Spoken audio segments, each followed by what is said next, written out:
Hi, and welcome to a Draft House Diary for Tuesday, April 16th, 2024, when I came out here to the Alamo Draft House at Littleton's Aspen Grove to see Godzilla x Kong, or Godzilla times Kong, or The New Empire is the subtitle, either way. And I've got mixed emotions about this movie.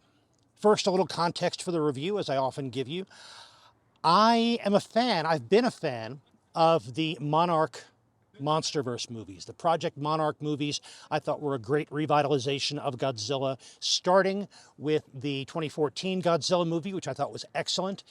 And I do think in some ways that first one was the peak of the Project Monarch movies, but I still enjoyed them all the way through to Godzilla King of Monsters.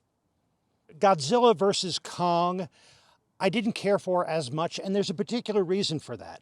I never really felt as if Kong fit extremely well with the Project Monarch universe and the Godzilla universe. I've never been a fan of the Godzilla meets King Kong subgenre of movies. I thought Kong Skull Island was an excellent movie. Didn't care for the real mixing of these two worlds in Godzilla vs. Kong, because I think King Kong traditionally has a very different kind of tone that doesn't mesh well with the high-tech, scientifically based, our science is amazing, but we're no match for these monsters feel that I get from the Godzilla movies. Although I enjoyed Godzilla vs. Kong well enough, it was by no means my favorite Project Monarch movie.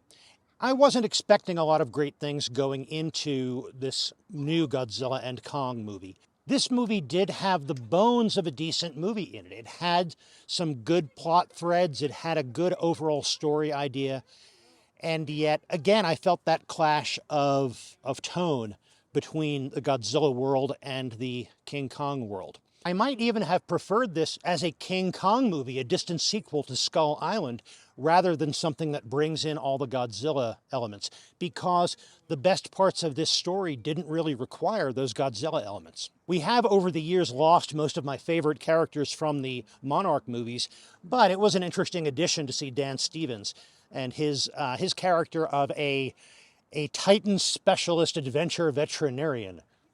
Interesting, and it fit the movie pretty well. Some of the ways in which the movie failed to bring me along included the fact that as we have seen Project Monarch develop, its technology has now gotten advanced to the point where it's a little bit ridiculous. It's getting to the point where it's starting to remind me of the Transformers movies, not at their best. And that goes for some of the action blocking too. Some of the monster fights were like the Transformers movies at their most muddled. And if you're looking for continuity with the Apple TV Plus series Monarch Legacy of Monsters, I don't think you're going to find very much of that. I really enjoyed that Legacy of Monsters TV series, but there were certain aspects of that continuity that were nowhere to be seen. And that includes some of the technical things like the time differences between the inner world and the surface world. I know I'm being very critical of this, but I do want to let you know that I enjoyed this. It was a fun 2 hours at the movies. They did bring back some fascinating things from earlier movies like the Iwi culture. They also were doing the best they could with trying to integrate a number of different storylines happening with different characters, different monsters in different parts of the world. But occasionally that seemed a little too rushed, such that I didn't get a chance to really be invested in one storyline before they cut away and I had to reorient myself to follow a different one. But I would like to hear from you.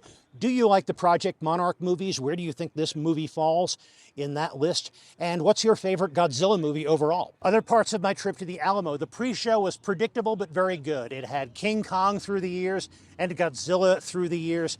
The Godzilla portions were described as an exploration of how did they describe it?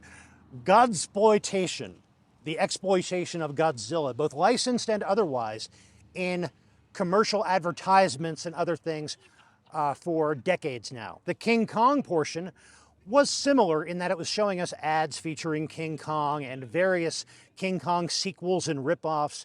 We also got some trailers for classic Godzilla movies and a few bits where we showed Godzilla and King Kong as they have been combined in movies before. And at the end of the pre-show, they had a segment animated by Biragon, creators of one of my favorite Please Be Quiet in the Theater bits, which was This is Cinema. It was presented as if it was an episode of a movie critique series, but it was about all of the movies in which Godzilla and King Kong lit up the screen together. I did get dinner at this trip to the Alamo.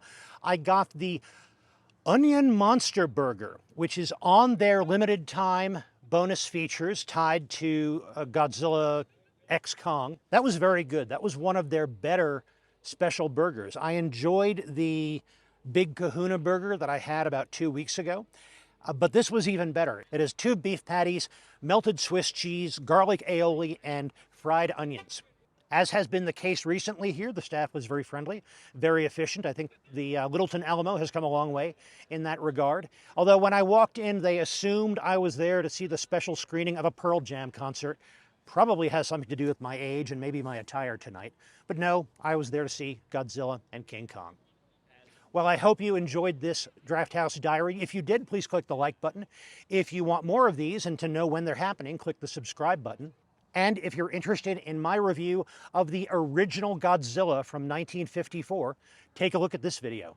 I'll be back soon with more. In the meantime, enjoy your movies, and when you do, stay till the end of the credits.